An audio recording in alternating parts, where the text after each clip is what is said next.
Hello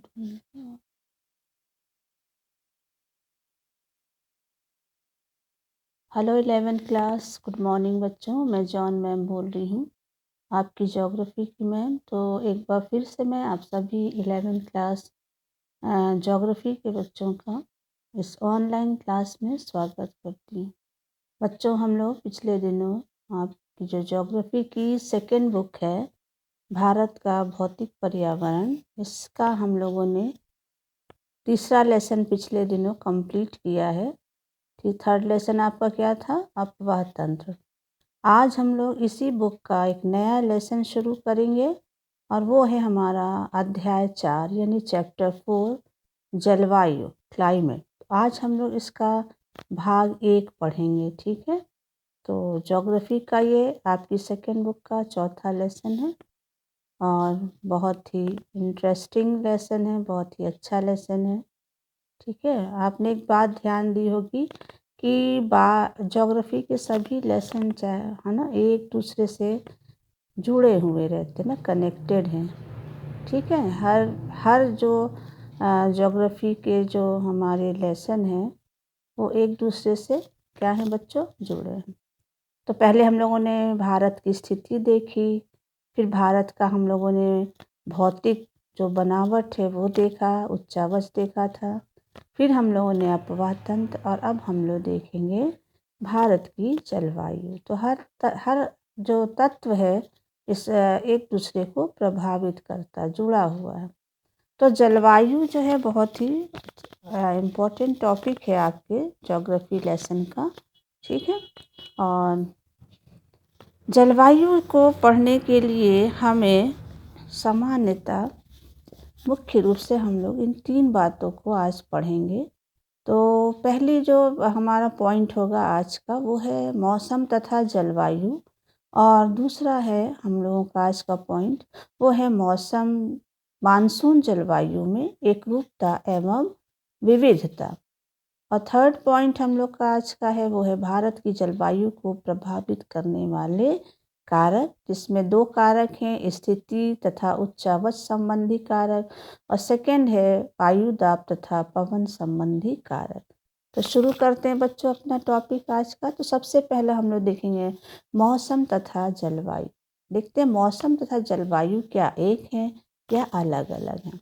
तो बच्चों, सामान्यतः वायुमंडल की जो दशाओं को व्यक्त करने के लिए 2 शब्दों का इस्तेमाल किया जाता है, और वो 2 शब्द क्या हैं? एक है मौसम और दूसरा है जलवायु।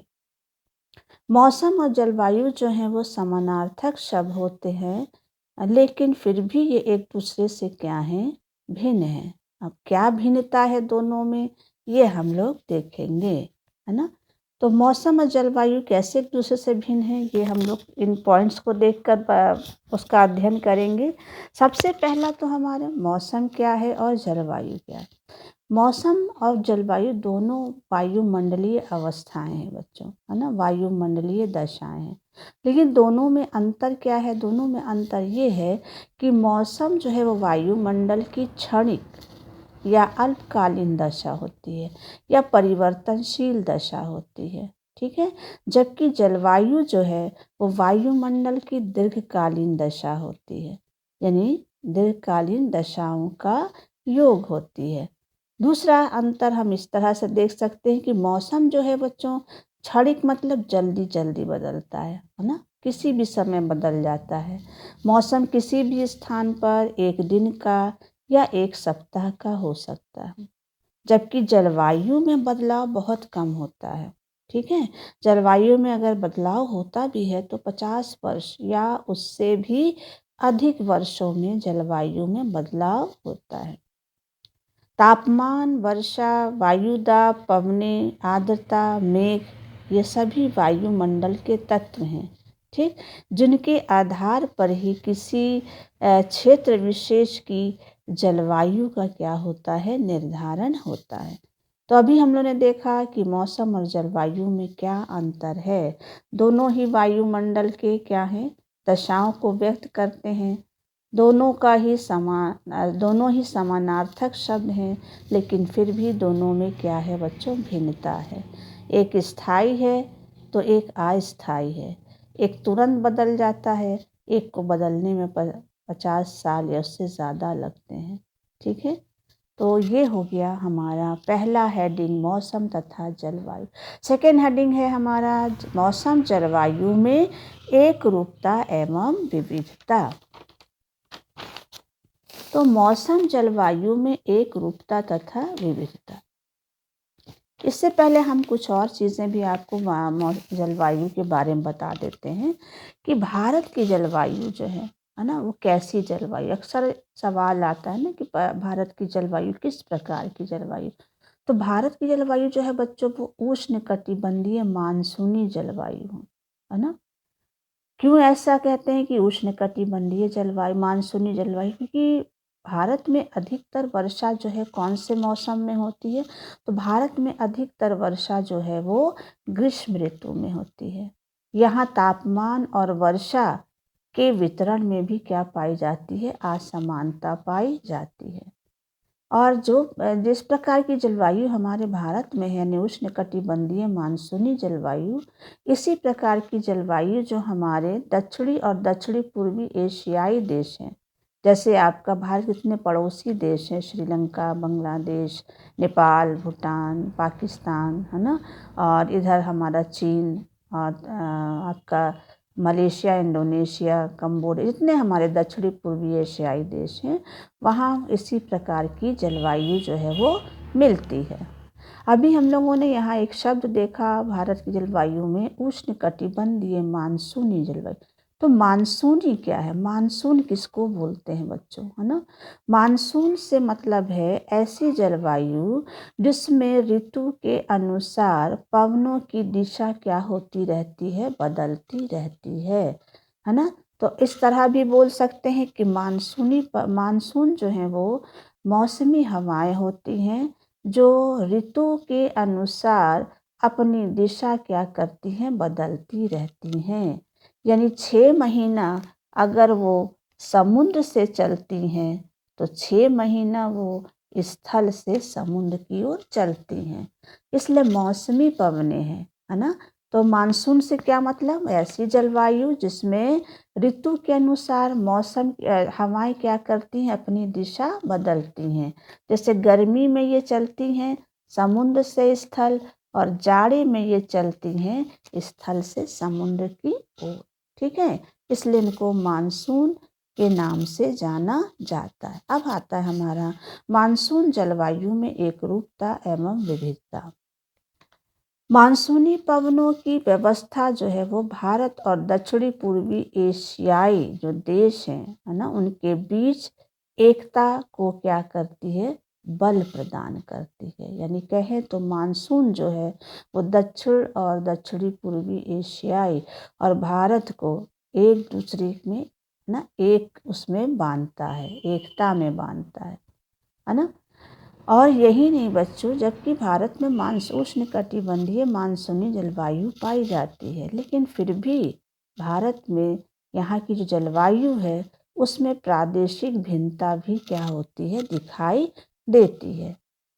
अब जैसे भारत के विभिन्न भागों में बच्चों तापमान और वर्षा का स्वरूप, है ना, जो है वो एक जैसा नहीं है। तापमान और वर्षा का स्वरूप भारत में एक जैसा नहीं है। कैसे इसको हम कह सकते हैं?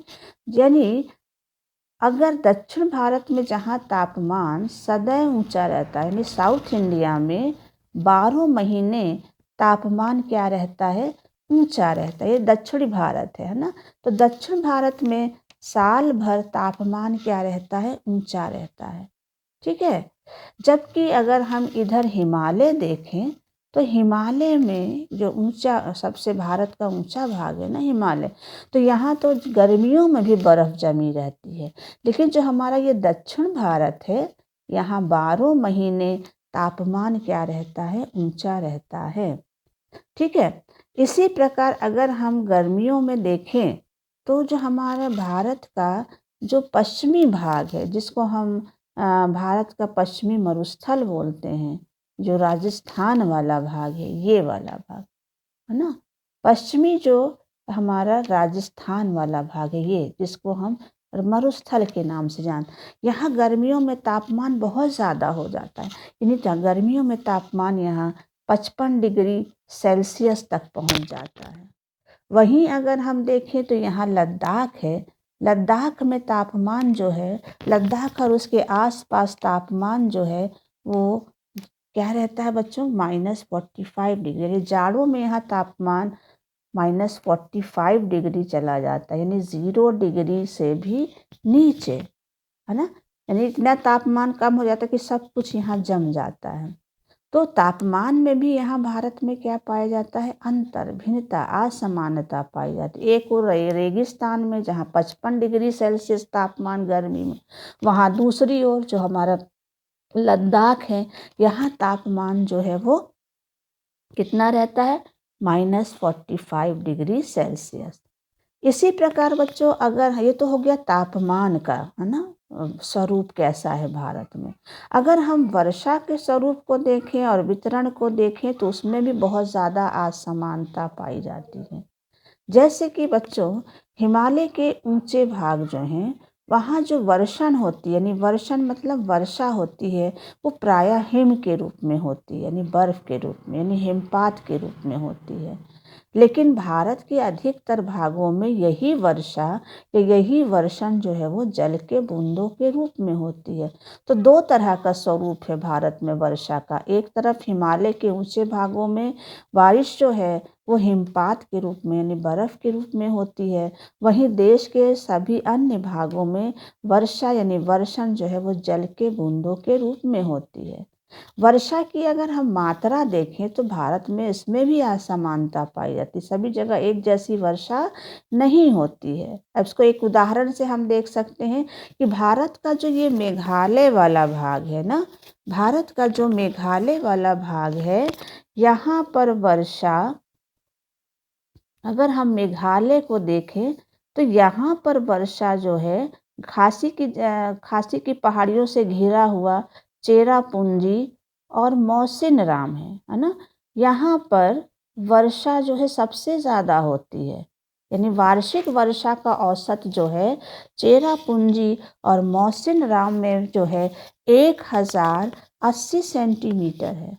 जबकि वहीं दूसरी तरफ अगर हम देखें तो राजस्थान का जो हमारा रेतीला भाग है, यानी अगर हम राजस्थान को देखें तो भारत में ये राजस्थान का जो शुष्क मरुस्थल वाला भाग है, यहाँ वर्षा साल भर में 10 सेंटीमीटर से भी क्या होती है, कम होती है। तो एक ओर हमारा ये मेघालय जहाँ वर्षा 1000 सेंटीमीटर से भी ज़्यादा होती है, और दूसरी ओर ये हमारा राजस्थान जहाँ वर्षा 10 सेंटीमीटर से भी क्या होती है, कम होती है। तो ये है बच्चों भारत में जो जलवायु है, मानसून जलवायु, उसमें एकरूपता एवं विविधता। ठीक है। इसके अलावा बच्चों भारत में अधिकतर आपने सुना हो कि भारत में वर्षा जो है वो गर्मियों में होती है ना, यानी जून से लेकर सितंबर महीने तक होती है।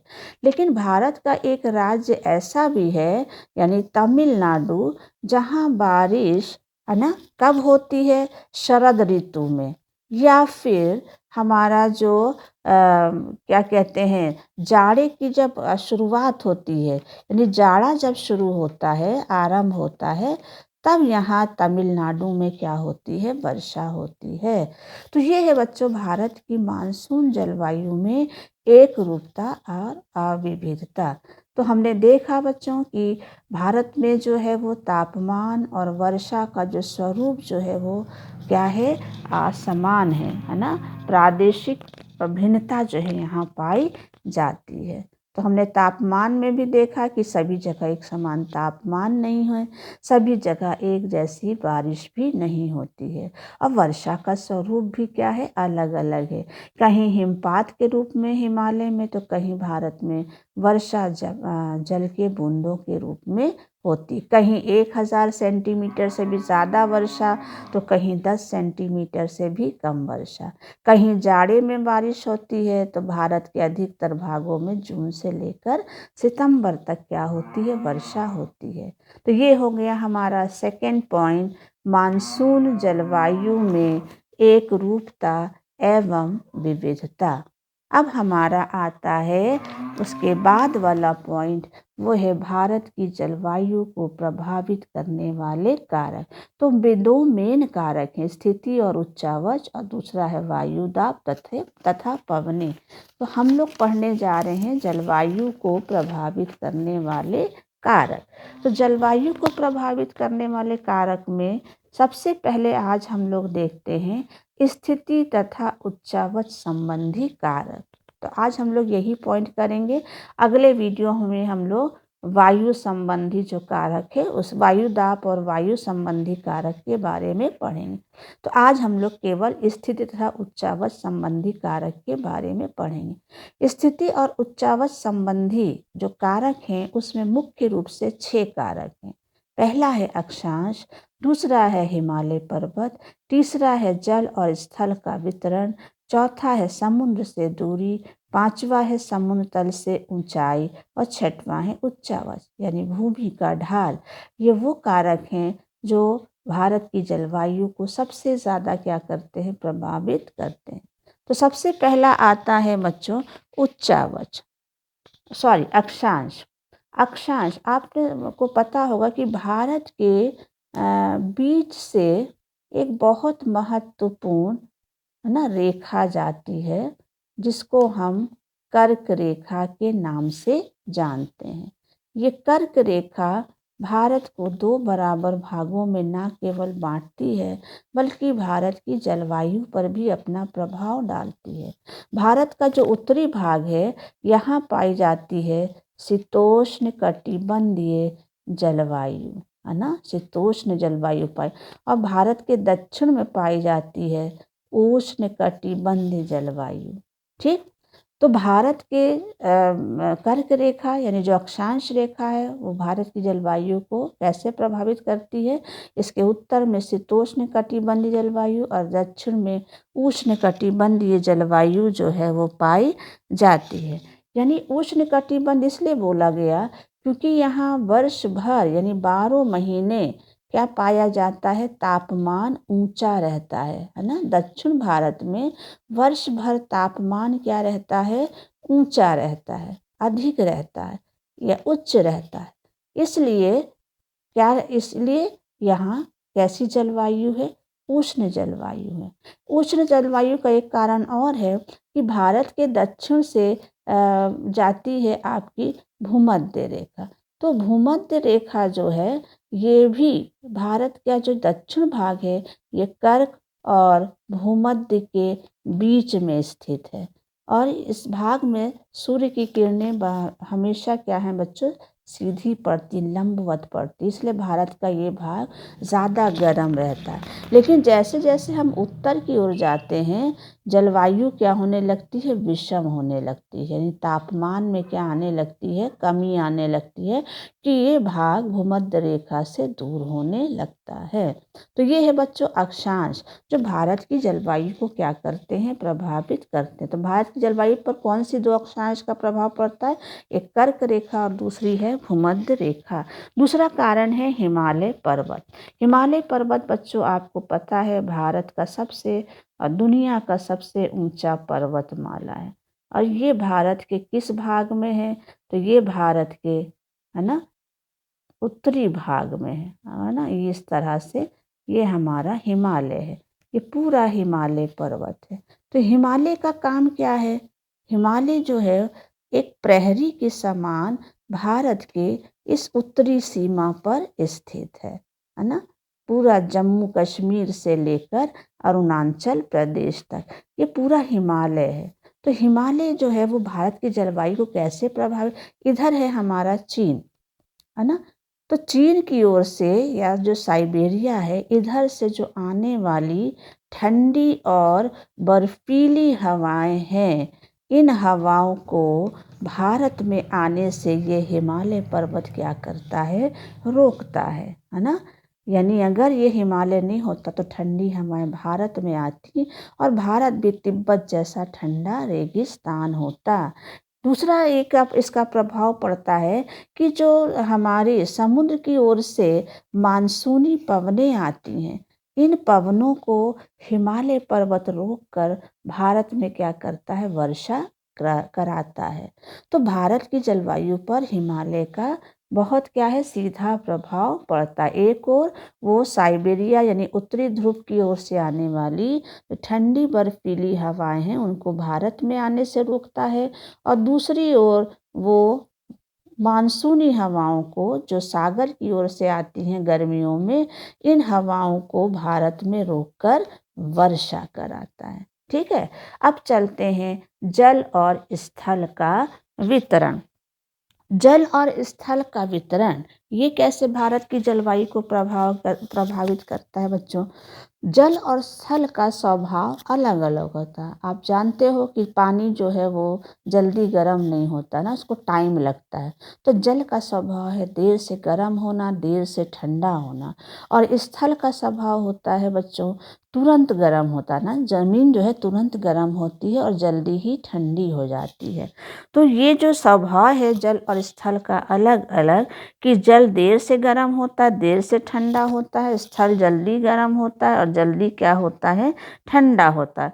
इस अंतर के कारण जो भारतीय उपमहाद्वीप है ना, भारत का जो स्थल भाग है, यहाँ ऋतुओं के अनुसार वायु दाब में क्या होता है, अंतर आ जाता है। यानी जल और स्थल के अलग अलग स्वभाव के कारण भारत का जो ये स्थल भाग है उसमें ऋतु के अनुसार यानी मौसम के अनुसार क्या होता, वायु दाब में अंतर आता है। जैसे गर्मी में यहाँ हो जाता है निम्न वायु दाब, तो समुद्र पे हो जाता है उच्च वायु दाब यानी हाई प्रेशर होता है। इसलिए गर्मी में हवाएं समुद्र से चलने लगती हैं स्थल की ओर। जहाँ जाड़ा आता है यहाँ हाई हो जाता है और यहाँ क्या हो जाता है, लो हो जाता है प्रेशर। इसलिए हवाएं जो हैं वो स्थल से क्या हो जाती है, समुद्र की ओर चलने लगती। तो ये है बच्चों स्थल और जल का स्वभाव जो कि भारत की जलवायु पर प्रभाव डालता। कैसे डालता है, स्थल और जल के अलग अलग है ना स्वभाव होने के कारण मौसम के अनुसार, ऋतुओं के अनुसार वायु दाब में क्या होता है, परिवर्तन होता है। जैसे गर्मी में यहाँ हाई रहता है और यहाँ लो हो जाता है स्थल पर। जाड़े में यहाँ हाई हो जाता है स्थल पर और समुद्र पर क्या हो जाता है, लो हो जाता है। हवा हमेशा हाई से लो की ओर चलती है, इसलिए मानसून की दिशा क्या होती रहती है, बदलती रहती है। तो स्थल और जल का स्वभाव जो है वो हमारे किसको प्रभावित करता है बच्चों, वायु दाब को प्रभावित करता है। और वायु दाब जब बदलता है तो हवाओं की दिशा में भी क्या आता है, परिवर्तन आता है। ठीक, चलिए अब आता है चौथा, वो है समुद्र से दूरी। तो आपने देखा होगा बच्चों कुछ जो हमारे स्थान है वो शहर के समुद्र के बहुत निकट होते हैं और कुछ जो होते हैं समुद्र के बहुत दूर होते हैं।